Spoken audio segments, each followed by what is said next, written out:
저는 어젯밤 아래층 이웃에게 사과하러 갔다가 충격적인 사실을 알게 됐습니다. 그동안 제가 얼마나 큰 오해를 하고 있었는지, 그리고 그 이웃분이 어떤 마음으로 살아오셨는지를 알게 된 순간, 저는 그 자리에서 말문이 막혀버렸습니다. 지금부터 그 이야기를 들려드리겠습니다. 사건은 석 달 전부터 시작됐습니다. 저는 아파트 3층에서 혼자 살고 있습니다. 남편은 몇 년 전에 세상을 떠났고 자식들은 다 멀리 살아서 혼자 조용히 지내는 편이에요. 그런데 어느 날부터 아래층에서 항의가 들어오기 시작했습니다. 처음엔 관리실을 통해서 쪽지가 왔어요. 밤늦은 시간에 층간소음이 심하다는 내용이었습니다. 저는 깜짝 놀랐어요. 저는 혼자 사는 노인이고 밤에는 일찍 자는 편인데 무슨 소음이란 말인가 싶었거든요. 그래서 더 조심하기로 했습니다. 슬리퍼도 푹신한 걸로 바꾸고 의자 다리에도 소음 방지 패드를 붙였어요. 밤에는 최대한 발소리를 죽이려고 조심조심 걸었습니다. 하지만 일주일 후 또다시 항의가 들어왔습니다. 이번엔 직접 쪽지가 문 앞에 붙어 있었어요. 밤마다 쿵쿵거리는 발자국 소리 때문에 잠을 잘 수가 없다고 했습니다. 제발 조심해 달라고요. 저는 정말 억울했습니다. 분명히 조심하고 있는데 도대체 뭐가 문제란 말인가? 혹시 제가 자는 동안 무의식적으로 움직이나 싶어서 일부러 더 일찍 자리에 누웠어요. 저녁 9시면 불을 끄고 누워버렸습니다. 그런데도 항의는 계속됐습니다. 어떤 날은 새벽에 벽을 쾅쾅 두드리는 소리가 들리기도 했고, 또 어떤 날은 관리실에서 직접 전화가 왔어요. 아래층 주민이 거의 매일 소음 신고를 한다는 거였습니다. 저는 점점 화가 났습니다. 나이 들어서 편하게 살아야 하는데 이게 무슨 일인가 싶었어요. 친구들한테 하소연을 했더니 다들 요즘 그런 예민한 사람들이 많다고 신경 쓰지 말라고 했습니다. 어떤 친구는 차라리 찾아가서 따지라고까지 하더라고요. 하지만 저는 그럴 수가 없었습니다. 평생 남한테 피해 주는 걸 제일 싫어하고 살아온 사람인데 이런 일로 이웃과 다투고 싶지 않았거든요. 그래서 저는 더욱 조심했습니다. 밤에는 아예 화장실도 가지 않으려고 물도 덜 마셨어요. 집에서 발소리가 날까봐 거의 기어다니다시피 했습니다. 그렇게 한 달쯤 지났을까요? 저는 점점 지쳐갔습니다. 내 집에서 편하게 지내지도 못하고 항상 눈치를 보며 살아야 하는 게 너무 괴로웠어요. 밤에 잠을 자다가도 뒤척이면 안 되겠다 싶어서 꼼짝도 못하고 누워있곤 했습니다.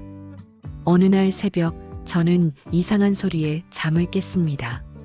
아래층에서 들려오는 소리였는데 무언가 끌리는 듯한 소리와 함께 사람의 신음소리 같은 게 들렸어요. 처음엔 무서웠습니다. 혹시 무슨 일이 난 건 아닐까?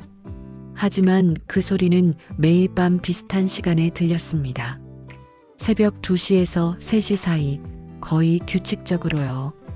저는 점점 이상하다는 생각이 들었어요. 나한테는 그렇게 소음에 예민하게 굴던 사람이 정작 본인은 새벽마다 이상한 소리를 낸다니. 친구한테 이 이야기를 했더니 혹시 아래층 사람이 정신적으로 문제가 있는 거 아니냐는 말까지 나왔습니다. 저도 슬슬 그런 생각이 들었어요. 실제로 없는 소음을 있다고 우기는 사람들도 있다고 하잖아요. 그렇게 생각하니까 오히려 마음이 편해졌습니다. 아, 저 사람이 예민한 거구나. 내 잘못이 아니구나. 저는 더 이상 너무 신경 쓰지 않기로 했어요. 그러던 어느 날 저녁이었습니다. 엘리베이터에서 관리실 직원을 만났는데 그분이 조심스럽게 말을 꺼냈어요. 아래층 분이 요즘 많이 힘드신가 봐요. 병원에도 자주 다니시고요. 저는 그제야 궁금해졌습니다. 도대체 아래층엔 어떤 분이 사는 걸까? 관리실 직원 말로는 젊은 여자 한 분이 혼자 사신대요. 말수도 적고 조용한 분이라고 했습니다. 그 말을 듣고 나니 갑자기 미안한 마음이 들었습니다. 어쩌면 제가 너무 한쪽으로만 생각한 건 아닐까? 그분도 나름의 사정이 있는 건 아닐까? 그날 밤 저는 결심했습니다. 내일은 직접 찾아가서 이야기를 나눠보자고. 다음날 저녁 저는 과일 바구니를 들고 아래층 문을 두드렸습니다. 한참을 기다렸는데 문이 조금 열리면서 수척한 얼굴의 젊은 여자분이 나타났어요. 제가 위층 사는 사람이라고 소개하자 그분의 얼굴이 확 굳어졌습니다. 소음 때문에 찾아오셨죠? 죄송합니다. 제가 너무 예민하게 군 것 같아요. 그 말에 저는 당황했습니다. 저한테 사과할 것처럼 말씀하시는 거예요. 저는 얼른 말했습니다. 아니에요. 제가 조심하지 못해서 죄송합니다. 혹시 제가 어떤 부분을 더 조심하면 될까요? 그러자 그분이 한숨을 쉬며 말했습니다. 사실은 말이죠. 그분은 저를 안으로 들어오라고 했습니다. 집안은 깨끗했지만 어딘가 쓸쓸한 느낌이었어요. 사진 하나 없이 텅 빈 거실이었습니다. 그분이 천천히 입을 열었습니다. 제가 얼마 전에 큰 사고를 당했어요.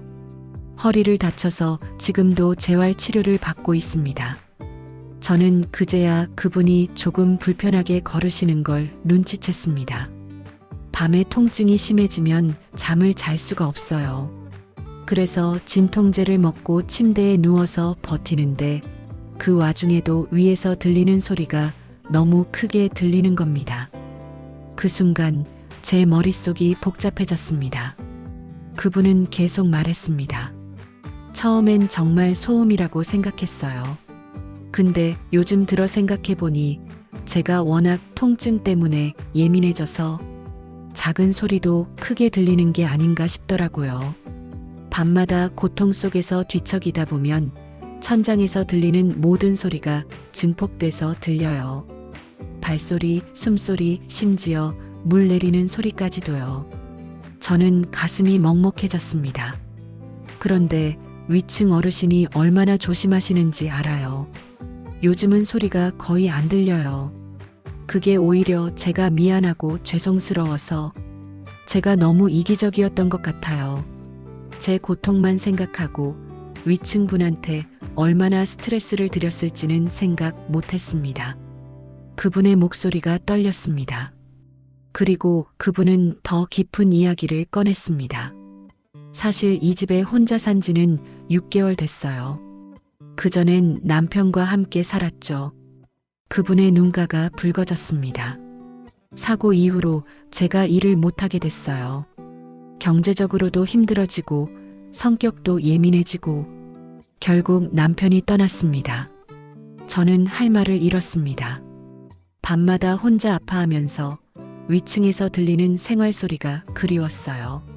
남편이 있던 시절 우리 집에서도 저렇게 소리가 났었는데 그런 생각을 하면 더 괴로워지더라고요. 그래서 더 예민하게 반응한 것 같아요. 그 소리가 제 상실을 계속 상기시키니까요. 그 순간 저는 깨달았습니다. 제가 들었던 새벽의 그 소리들이 무엇이었는지를요. 통증에 시달리는 그분이 홀로 버티는 소리였던 겁니다. 저는 그분의 손을 잡았습니다. 제가 몰라서 죄송합니다. 진작 찾아뵙고 이야기를 나눴어야 했는데 그분이 고개를 저었습니다. 아니에요. 제가 먼저 말씀드렸어야 했는데 자존심도 있고 창피하기도 해서 우리는 한참을 그렇게 앉아서 이야기를 나눴습니다. 그분의 치료 과정, 남편 이야기, 그리고 앞으로의 계획까지. 저는 그날 밤 집으로 돌아오면서 많은 생각을 했습니다. 그날 이후 저와 그분의 관계는 완전히 달라졌습니다. 저는 매일 저녁 간단한 반찬을 만들어서 나눠드렸고 그분은 천천히 마음의 문을 열기 시작했어요. 어떤 날은 제가 아래층에 내려가서 함께 저녁을 먹기도 했습니다. 그분이 재활 치료를 받는 날이면 제가 병원까지 함께 가기도 했고요. 시간이 지나면서 그분의 얼굴에 조금씩 밝은 기운이 돌기 시작했습니다. 그리고 놀랍게도 층간소음 문제는 자연스럽게 사라졌어요. 서로를 이해하고 배려하니까 작은 소리도 문제가 되지 않았던 겁니다. 어느 날 그분이 제게 말했습니다. 어르신, 제가 그날 밤 어르신을 보고 놀란 이유가 있어요. 저는 고개를 갸웃했습니다. 어르신이 문을 두드렸을 때 저는 또 항의하러 오신 줄 알았거든요. 그런데 손에 과일 바구니를 들고 계신 걸 보고 순간 눈물이 날 뻔했습니다. 오랜만에 누군가 제게 관심을 보여주는 것 같아서요. 그 말을 듣는 순간 저도 뭉클했습니다. 우리는 모두 외롭고 힘든 순간을 살아가고 있다는 걸 그때 다시 한번 느꼈어요. 지금 그분은 많이 회복되셨습니다. 아직 완전히 나은 건 아니지만 다시 가벼운 일을 시작하셨고 무엇보다 표정이 밝아지셨어요.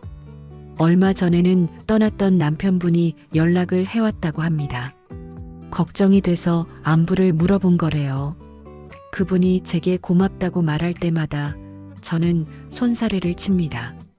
제가 뭘 했다고요? 그냥 이웃으로 당연한 일을 한 것뿐이에요.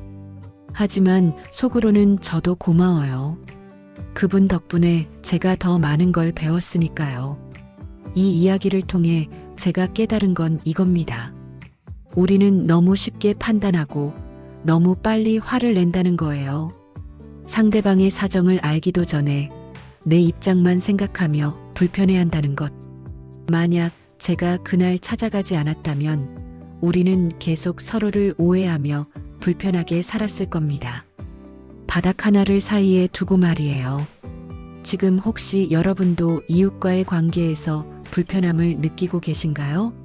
한번 용기 내서 문을 두드려 보세요.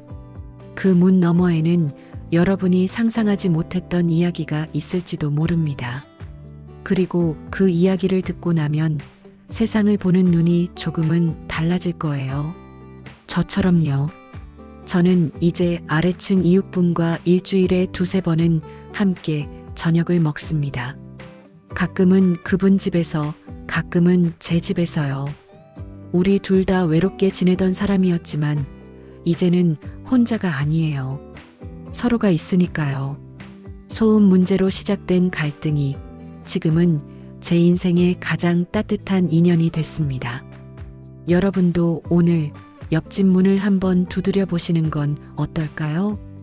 그곳에 새로운 시작이 기다리고 있을지 모르니까요. 긴 이야기 들어주셔서 감사합니다.